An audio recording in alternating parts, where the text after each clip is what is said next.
Je présente ici une petite vidéo qui va concerner donc les courbes paramétriques,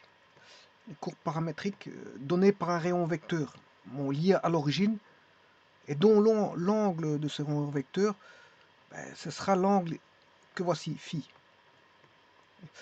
Donc c'est un rayon vecteur R de t. Voilà. Bon, moi je ne vais pas l'appeler R de t sur GeoGebra. Hein. Je vais l'appeler, comme il s'agit d'un angle, t est un angle. Bon, cet angle généralement il va varier de 0 à 360 degrés. Bon, je vous rappelle la trigonométrie avant toute chose, parce que c'est vrai que en trigonométrie, lorsque c'est une conversion de coordonnées, je vous le dis tout de suite, comme ça vous le savez, c'est une conversion de coordonnées. On passe d'une coordonnée curviligne sur un cercle à une coordonnée xy. Donc si je prends un cercle, ouais, c'est un cercle de rayon 1. Hein. Si vous voulez plus grand que 1, vous démultipliez le rayon.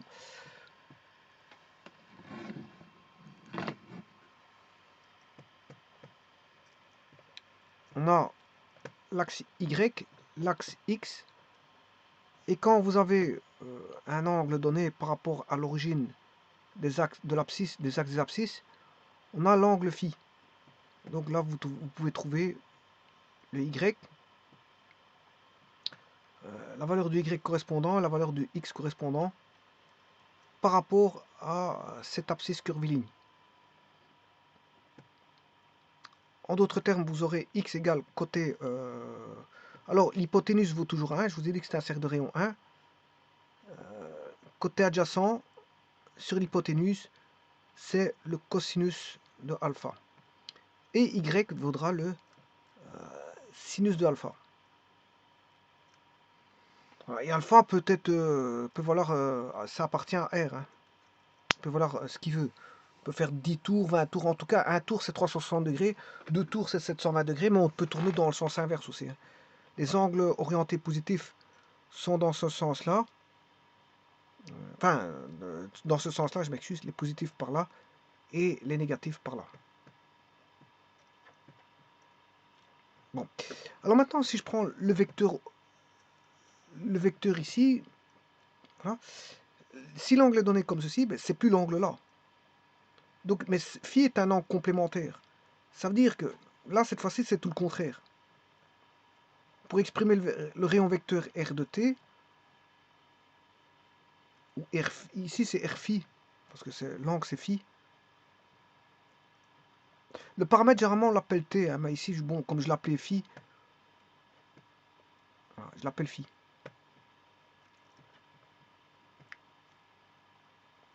Alors, ce R de t, on va le voir apparaître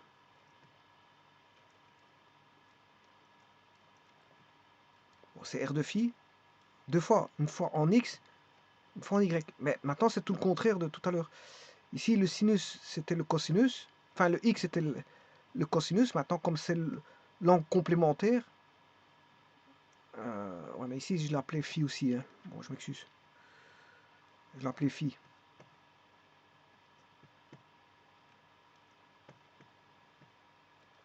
C'est ni t ni alpha, ici, je l'appelais phi.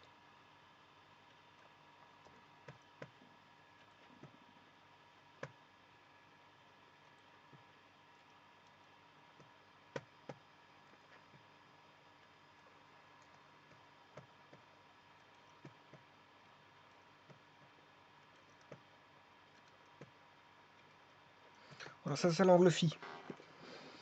Alors maintenant, si l'angle phi est de l'autre côté, ben, c'est un angle complémentaire. Donc le cosinus va devenir le sinus et le sinus va devenir le cosinus.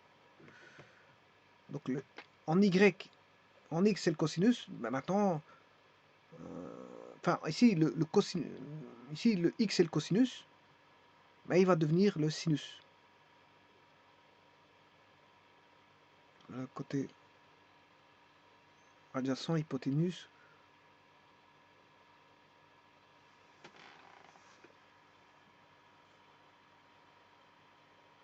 Donc tout est dans la définition de l'angle. Hein.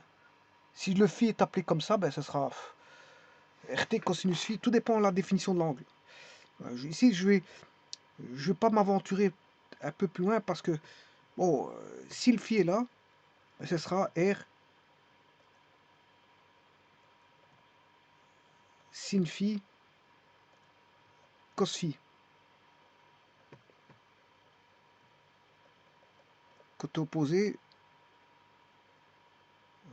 l'hypoténuse fois le sinus donne le côté opposé. Bon, mais ça, si l'angle est comme ceci, mais maintenant, si l'angle tout est dans la définition de l'angle, hein. Si R de t, R de phi comme ceci, si je définis phi comme ceci, par rapport à l'origine de cet axe-là, tout dépend par rapport à quelle origine on prend le phi. L'origine de quel axe? Abscisse ou ordonnée. Hein. Alors, si c'est ce cas-là, ben, vous aurez compris que c'est x, y égale R de phi. Là, on a toujours R de phi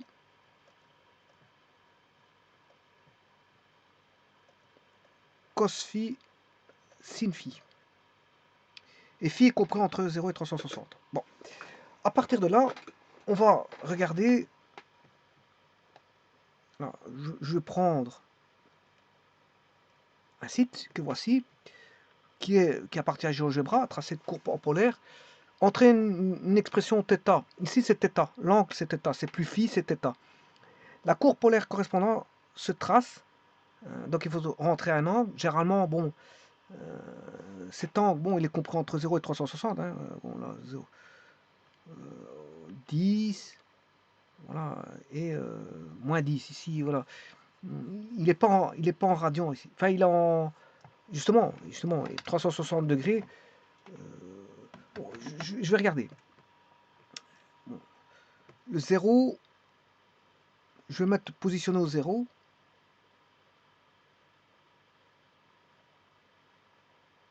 Le 0, il est là. Alors, je vais augmenter. Bon, ça va un peu trop vite. 0,6.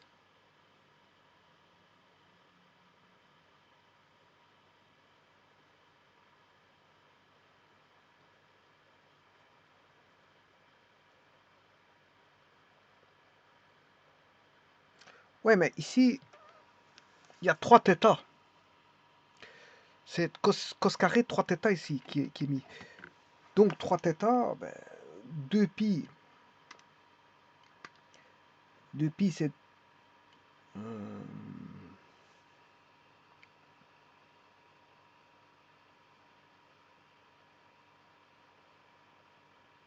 Donc ici, c'est aller jusque 30. Θ vaut 10. Il peut aller de moins 30 à 30. Il peut aller de moins 30 à 30. Voilà, il est défini comme ça l'angle. De moins 30 à 30. Bon, parce que 3 θ, θ va varier de 10 à moins 10, donc ce qui fait de 3 θ de moins 30 à 30. Alors, ici, il y a un vecteur vitesse, hein, le vecteur vitesse,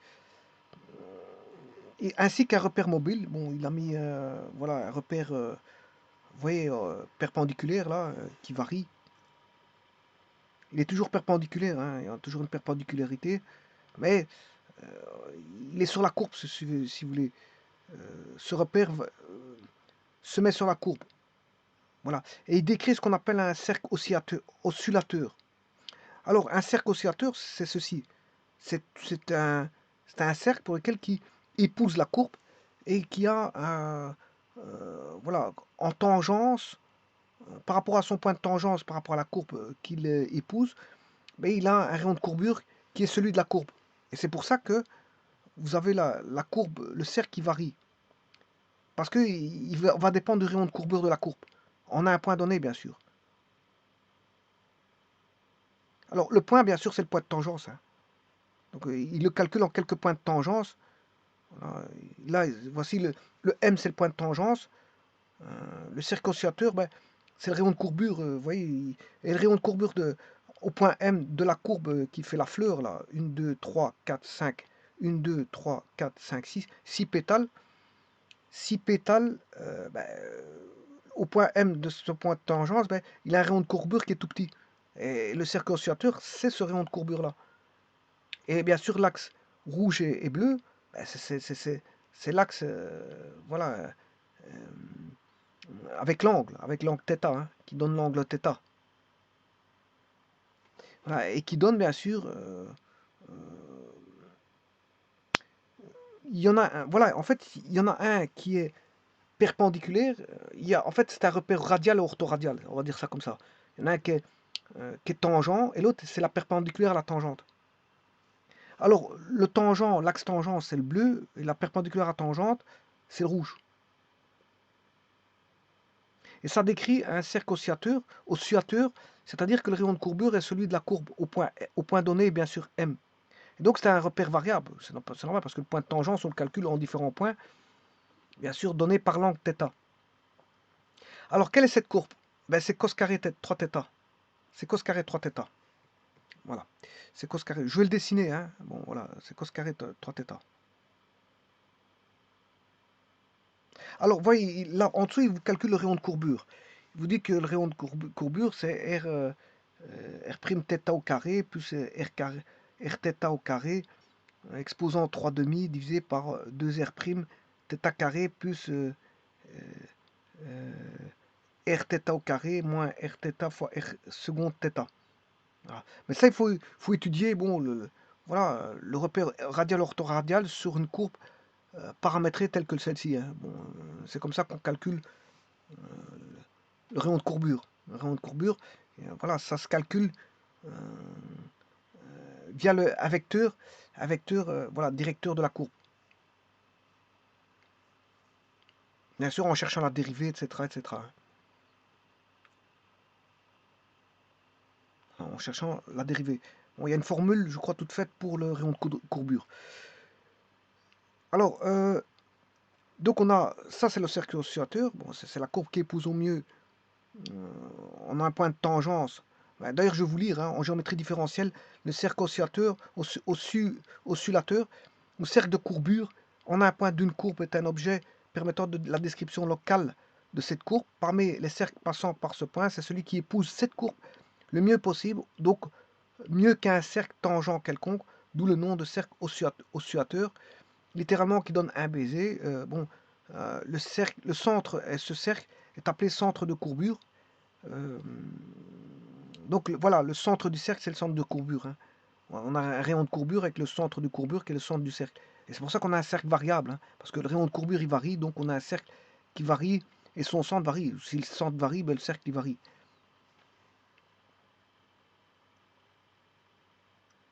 De la courbe au point M et son rayon, le rayon de courbure. Bon, le rayon du cercle, c'est le rayon de courbure. Et il vous explique ici un petit peu voilà, le cercle oscillateur, voilà, pour,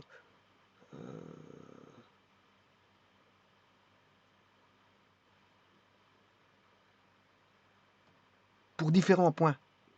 Pour différents points. Là de nouveau, un nouveau cercle oscillateur de cette courbe-là. Bon, on peut le faire pour beaucoup de courbes, hein.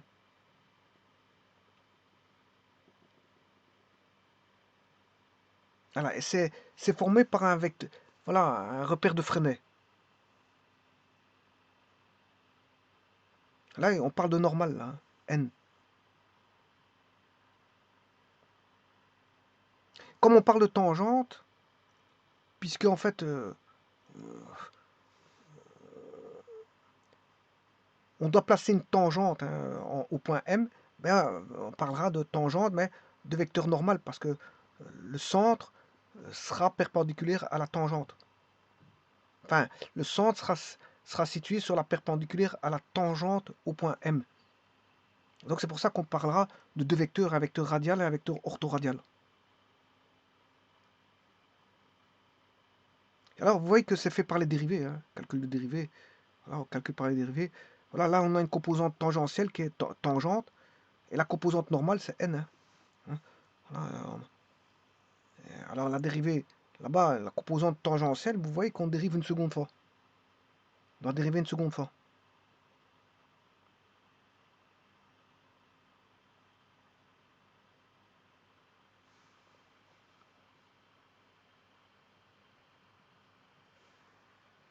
Et on retrouve la composante tangentielle et normale.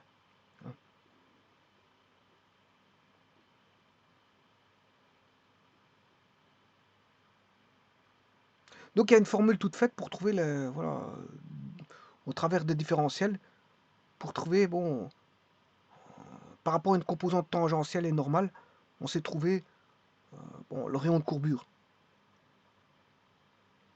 Ayant le rayon de courbure et le point de tangence, ben, on s'est tracé le cercle. Hein.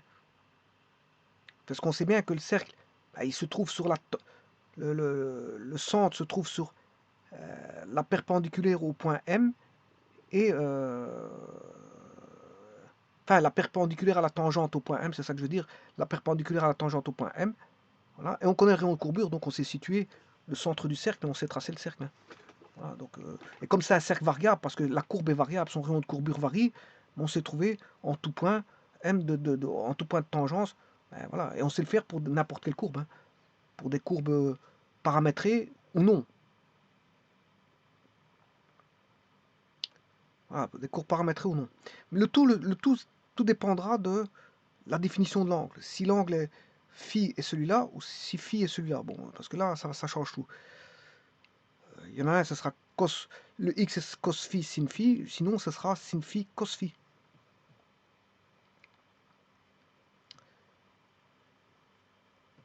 Bon, donc je vous ai montré ici un site qui appartient à Monsieur Christian Mercat. Monsieur Christian Mercat. Voilà, là, je peux changer ça. Hein. Je peux mettre, je sais pas moi, cos carré on va changer de courbe en paramétrique. Alors, je vais mettre, bon, pour autant que je sache entrer dans le menu, voilà, je vais mettre 2θ. Voilà. Et là, vous voyez qu'il y a 4 branches. Il y a 4 branches.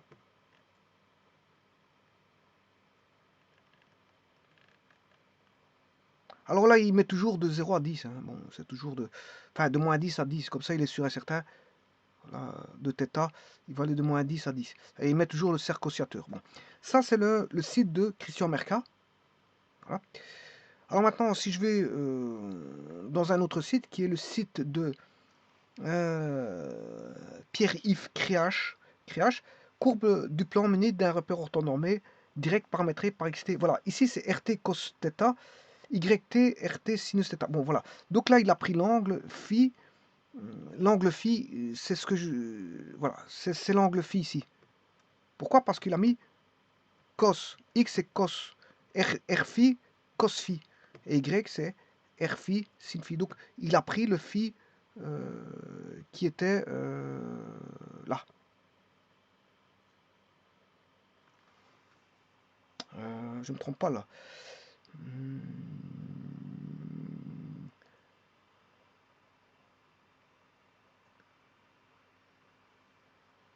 Attendez, ici peut-être que je me trompe au niveau du cosinus sinus. Côté opposé, phi, le côté opposé il est là. Donc si je fais RT, côté opposé sur l'hypoténuse, x sur RT, c'est le cosinus phi. Ouais, donc c'est bien celui-là. Ça c'est celui-là. Alors que celui-là, c'est celui-là. Or, dans le site, c'est bien cos phi, sin phi. Donc l'angle, il est là. Voilà, donc ici, l'angle, il varie de 0, bah, on peut mettre de 0. B, c'est 6,28, c'est 2π, hein. 2π, c'est 6,28, c'est-à-dire c'est 360 degrés. Mais là, il est en radian. Alors, vous voyez que c'est RT U de T. Alors, ça, c'est pour avoir le vecteur. Hein. RT, c'est là.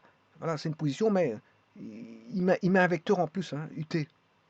Il met un vecteur unitaire, U de T fois R de T. Et donc, à ce moment, il a un vecteur R de T. Puisque si vous faites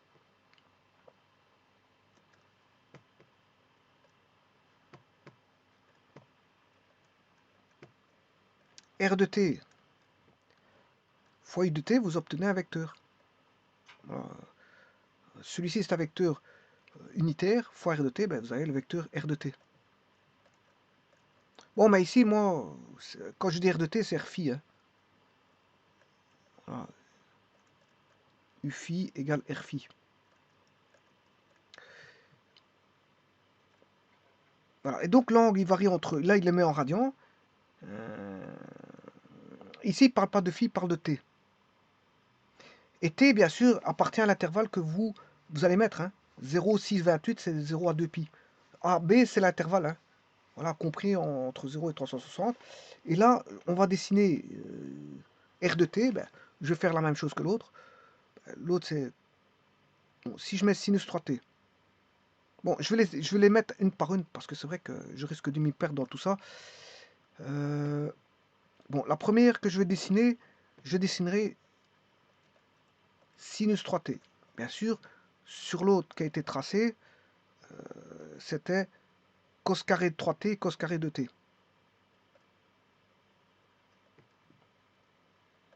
Cos carré 3t et cos carré 2t. Bon. Je vais construire ces courbes-là. Par GeoGebra, bien sûr. Hein. Mais avant toute chose, je vais construire quand même par ici.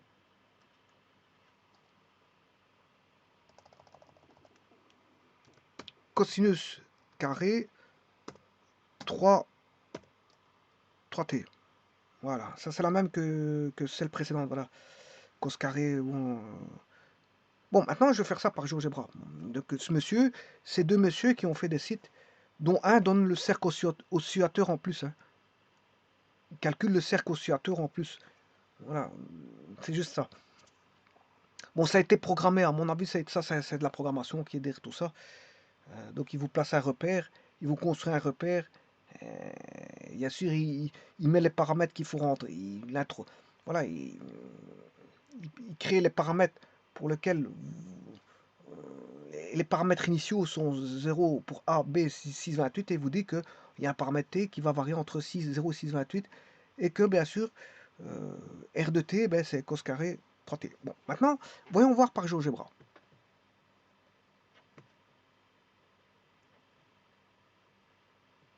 Alors, sur GeoGebra, comment faut-il faire pour faire ça? J'ouvre GeoGebra, voilà. Bon, on va se placer en 2D. Alors pour ça, je dois créer mon angle. Alors mon angle, je vais chercher un curseur.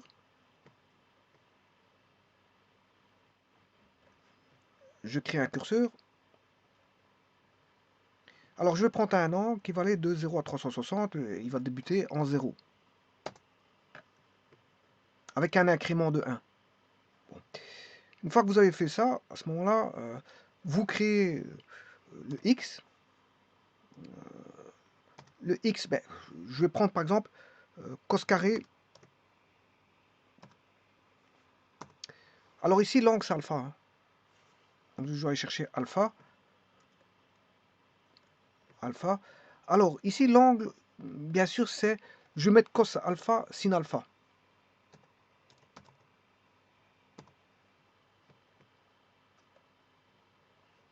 Cos alpha pour le X. Voilà, je prends un petit peu. C'est celui-là que je prends.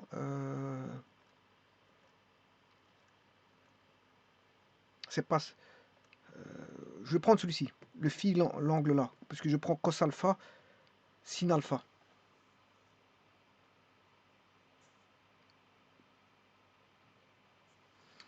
C'est comme si je prenais l'angle là. Bon, enfin bref.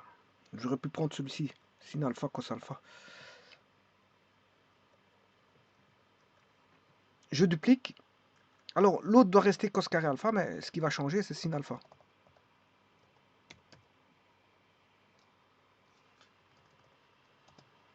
Là, il me l'a mal fait.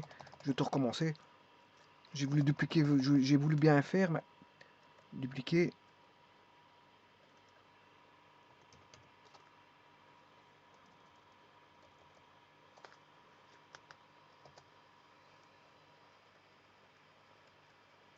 Le tout, c'est de tout retaper parce que sinon, il va m'embêter.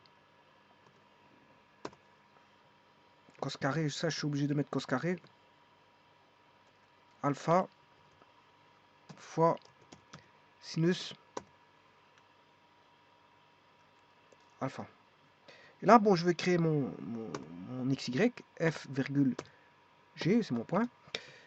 Bien sûr, je dois venir ici sur le point A. Ah oui, l'angle alpha, vous voyez que normalement, je devrais mettre sinus, cosinus. Puisque l'angle 0, il m'a mis là-bas. Donc, en fait, normalement, C'est sinus, cosinus, mais enfin, c'est pas grave. Le F, normalement, c'est cos carré alpha sin alpha. Et le Y, c'est cos carré cos alpha. Parce que je vois que l'angle 0, il me l'a mis là-bas. Donc, en fait, normalement, il faudrait prendre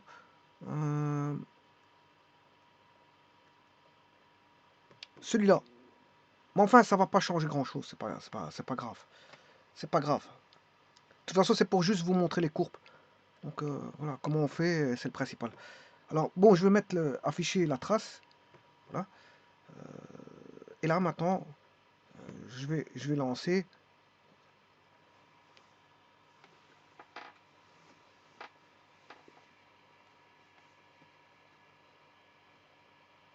Et ça, c'est le symbole infini. Ça, c'est le symbole infini. Si vous mettez ça, c'est le symbole infini.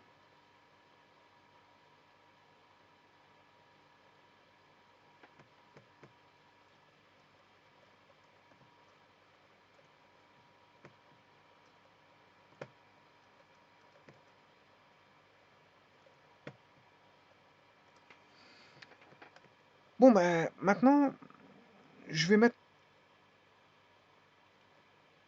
2 alphas.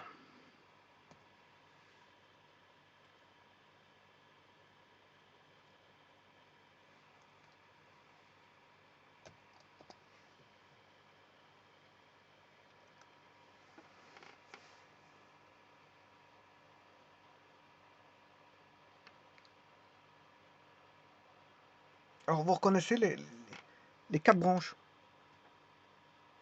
Vous reconnaissez les 4 branches que je vais vous montrer là sur le site. C'est ça que je suis en train de faire. C'est celui-là, cos carré.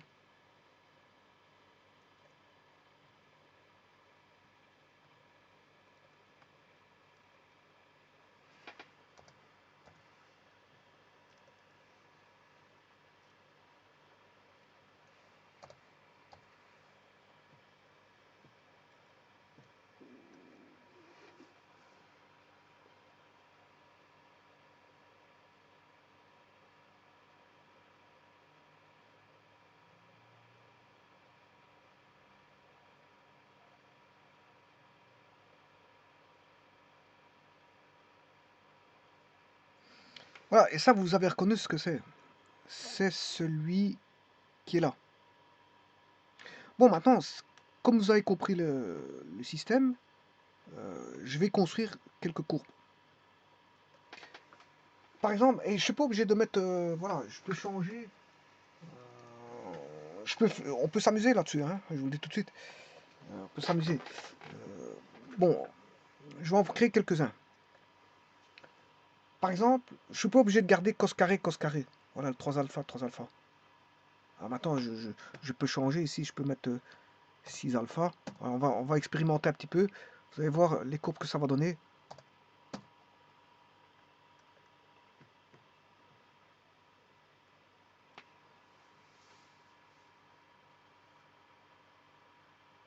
Et non, ça va me donner une feuille à 12 branches. 1, 2, 3.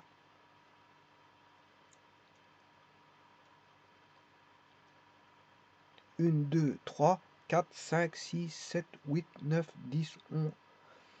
1, 2, 3, 4, 5, 6, 1, 2, 3, 4, 5, 6, 7, 8, 9, 10, 11, 12, 12 branches, c'est bien ça.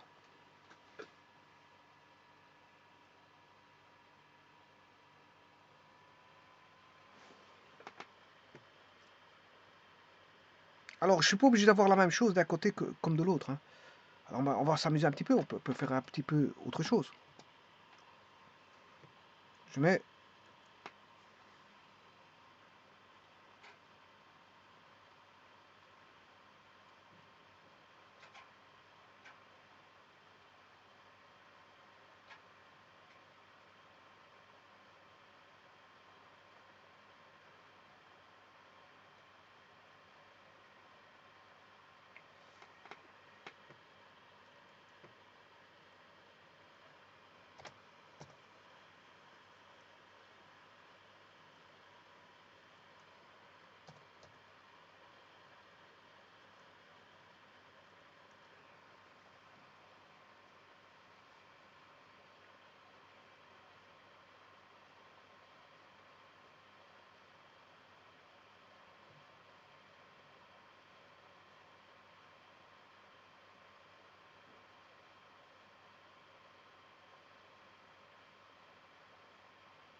Alors, je suis pas obligé d'avoir un cos carré, hein. Je peux mettre là, il se peut mettre un sinus carré.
Oh, je peux mettre cosinus, cosinus.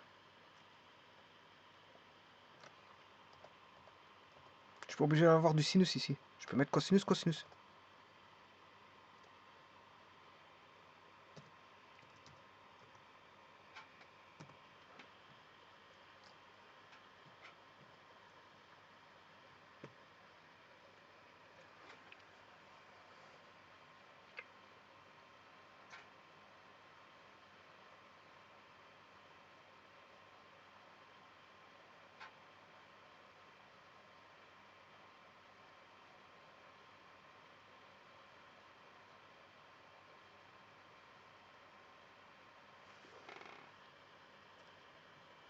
Je peux mettre 5 alpha ici. Ou 6 alpha.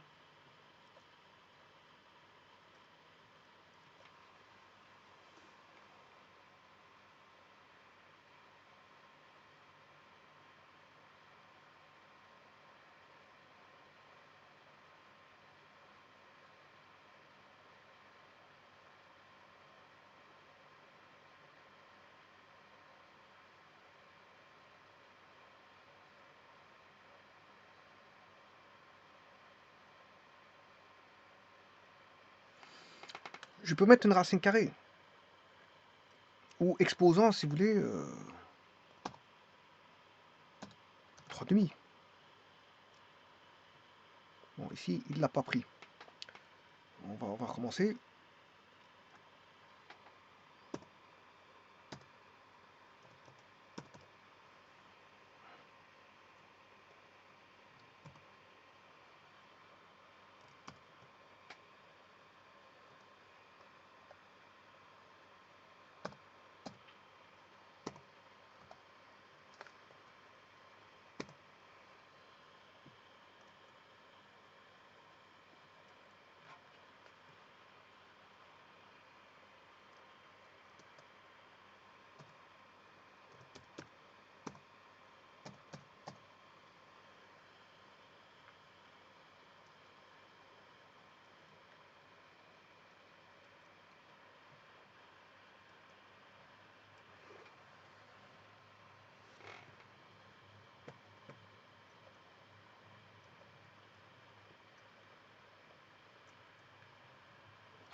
Bon, ici, je vais recommencer complètement.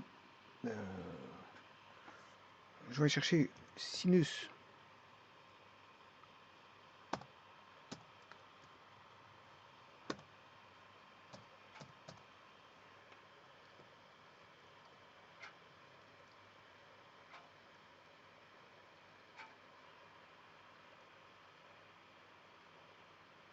Mais ici, je peux pas mettre 0. Hein. Bon, je vais essayer de mettre alpha là.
Oui, le symbole infini au départ, c'était la MNISCAP de Bernoulli.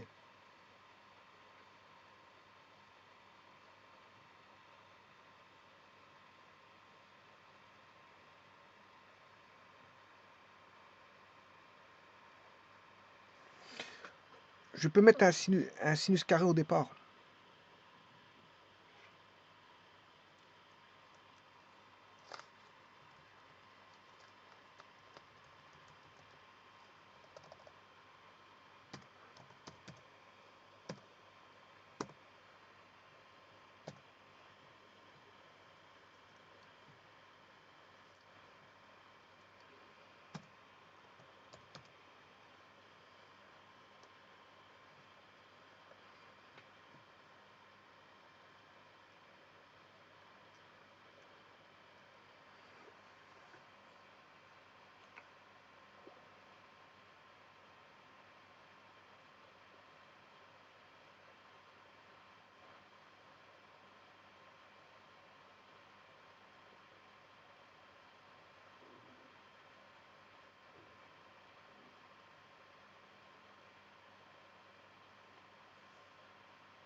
Voilà, et donc vous pouvez dessiner toute une panoplie de courbes, hein. Par exemple, x reg cos cube de 3 alpha fois cos alpha, y sin cube de 3 alpha cos alpha,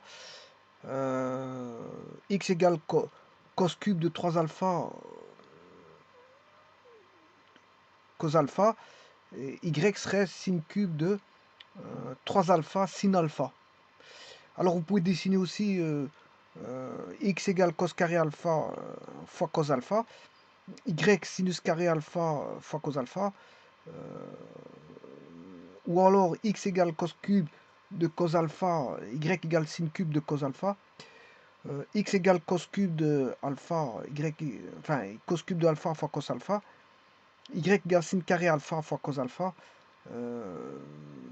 voilà, cos de x vaut cos de 3 alpha fois cos alpha, cos y vaudrait cos de 3 alpha fois sin alpha. Bon, c'est pas ça qui manque comme maintenant attention aux racines carrées, parce que c'est vrai que les racines carrées là, il y aurait des valeurs qui ne prendraient pas.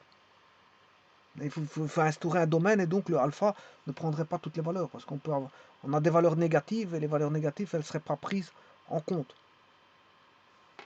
Et donc, vous pouvez mettre 3 alpha, 2 alpha, peu importe. Bon, on peut mettre 5 alpha, hein, voilà. Je vais changer ça. Je vais mettre 5 alpha d'un côté. 5, et ici je vais mettre même 2 alpha pour voir. Voilà.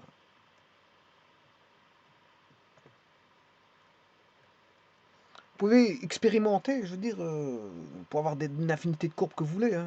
C'est ouvert à toutes les courbes possibles et imaginables, hein.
Alors je pourrais mettre par exemple aussi une autre fonction trigonométrique, mais là le problème c'est que si je commence à mettre en tangente, il faut faire attention, juste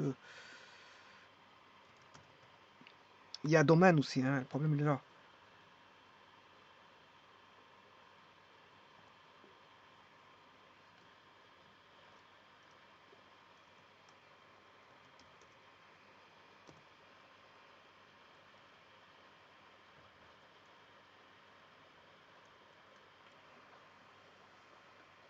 Le problème, il faut juste faire attention au domaine.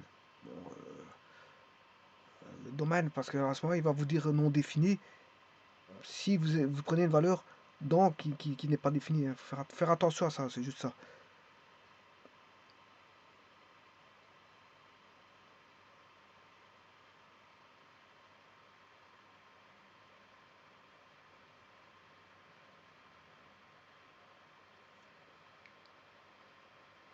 Voilà, et je vous laisse vous amuser. Bon, vous pouvez trouver une infinité, c'est ouvert à l'imagination, hein. Vous ouvrez, faites ce que vous voulez là. Voilà.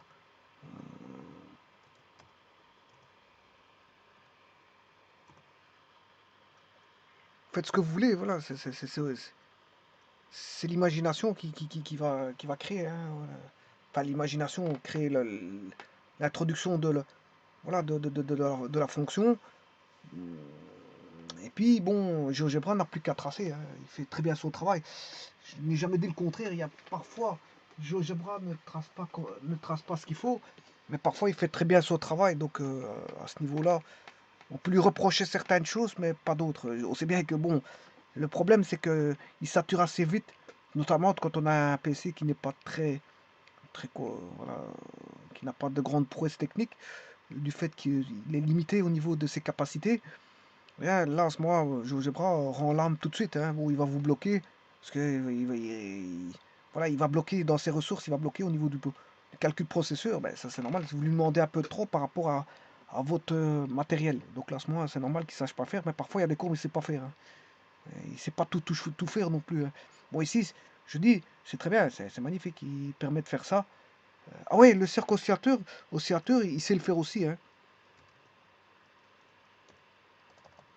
Si je tape, normalement, il y a une fonction cercle oscillateur, voilà, cercle oscillateur. Alors ici, il faudrait que je trace une courbe parce que il a, il est, il a pas de courbe, enfin, il a pas de, il n'y a pas d'objet ici à s'écrire, c'est tout un ensemble de points. C'est un ensemble de points, donc il faudrait que je trace une courbe pour ça. Une courbe, bien sûr, fine. Mais ici, le problème, c'est, ça m'étonnerait qu'il le fasse avec ça, hein. Ça, c'est des points qui sont disparates. Voilà, il ne verrait pas ça comme une courbe. Donc, il faudrait que je trace une courbe, puis de créer son cercle oscillateur, hein. Bon, par exemple, je vais essayer de le faire. Je vais tracer y égale x carré. Voilà. Je vais lui mettre un point sur objet. Voilà. Et là, je vais mettre cercle oscillateur, point B, objet C.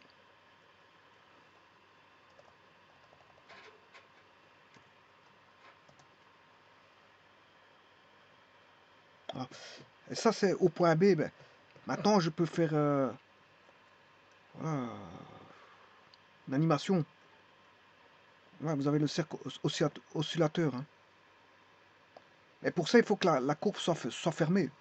Par contre, l'autre, elle n'est pas fermée. Et ça, c'est le cercle oscillateur.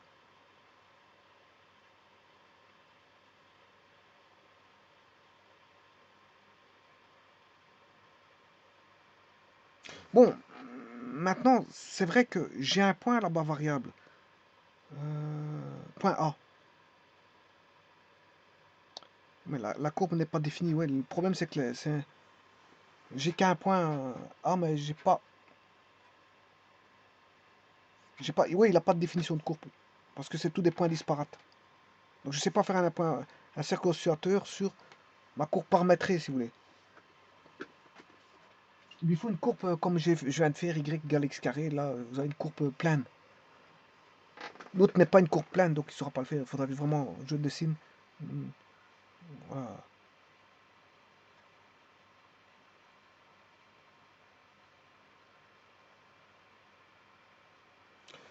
Je vous remercie.